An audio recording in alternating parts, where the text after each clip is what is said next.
বিচারের মাঠে যার নেকির পাল্লা হালকা হবে, ফাম্মুহু হাবিয়া, তার থাকার জায়গা হবে অতীব গভীর গহ্বর হাবিয়া।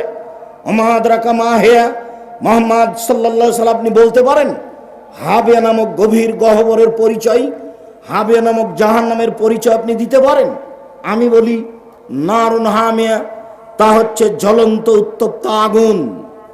জাহান্নাম বলতে আগুনের খণ্ডকে বোঝানো হয়, জাহান্নাম বলতে আগুনের টুকরা। আল্লাহ তাআলা বলেন কাল্লা লা ইউনবাদান্না ফিল হুতামা, অবশ্যই তাকে চূর্ণ বিচূর্ণকারী হোতামা নামক জাহান্নামে নিক্ষেপ করা হবে। ওমা আদরাকা মাল হোতামা, মুহাম্মদ সাল্লাল্লাহু আলাইহি সাল্লাম আপনি কি বলতে পারেন চূর্ণ বিচূর্ণকারী হোতামা নামক জাহান্নামের পরিচয়? আপনার কি জানা আছে এই জাহান্নামের পরিচয়?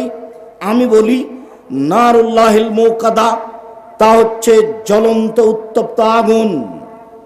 সাউসলিহে সাকার, আমি তাকে সাকার নামক জাহান্নামে নিক্ষেপ করব। ওমা আদরাকা মা সাকার, মুহাম্মদ সাল্লাল্লাহু আলাইহি সাল্লাম আপনি বলতে পারেন সাকার নামক জাহান্নামের পরিচয়? আপনার কি জানা আছে সাকার নামক জাহান্নামটি কি? আমি বলি লা তুবকি ওয়ালা তাজার, সাকার এমন একটি জাহান্নাম যে জাহান্নাম মানুষকে ছাড়বেও না, যে জাহান্নাম মানুষকে মারবেও না, তার নাম জাহান্নাম। আল্লাহ অন্য জায়গাতে বলেন লা ইয়ামুতু ফিহা ওয়ালা ইয়াহইয়া, জাহান্নাম এমন একটি জায়গা যেখানে মানুষ মরবেও না, যেখানে মানুষ বাঁচবেও না। আল্লাহ তাআলা অন্য জায়গাতে বলেন ওয়ায়াতিহিল মাউতু মিন কুল্লি মাকানিন ওয়া হুয়া বিমাইয়াত, জাহান্নাম এমন একটি জায়গা যেখানে মানুষকে তার মরণ চতুর্দিক থেকে ঘিরে ধরবে কিন্তু ও মরবে না, তার নাম জাহান্নাম।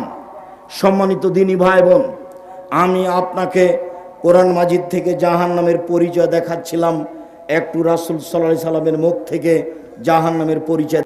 রাসূল সাল্লাল্লাহু আলাইহি সাল্লাম বলেন ইন্না গিলজা জিলদে জাহান্নাম ইসনানে আরবাউনা জেরা, জাহান্নামীর গায়ের চামড়া হবে 42 হাত মোটা।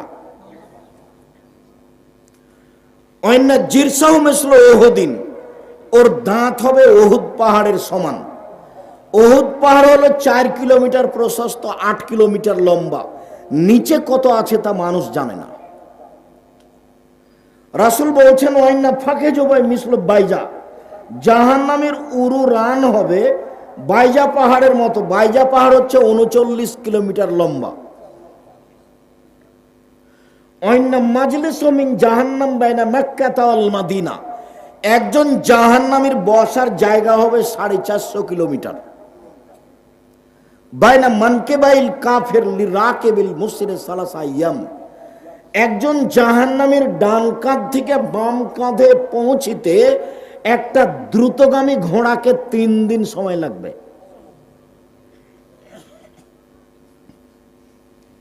পৃথিবীর জন্ম থেকে নিয়ে কিয়ামত পর্যন্ত যত মানুষ এসেছে, যত মানুষ আছে, যত মানুষ আসবে, সবার প্রতি 1999 জন লোক জাহান্নামে যাবে।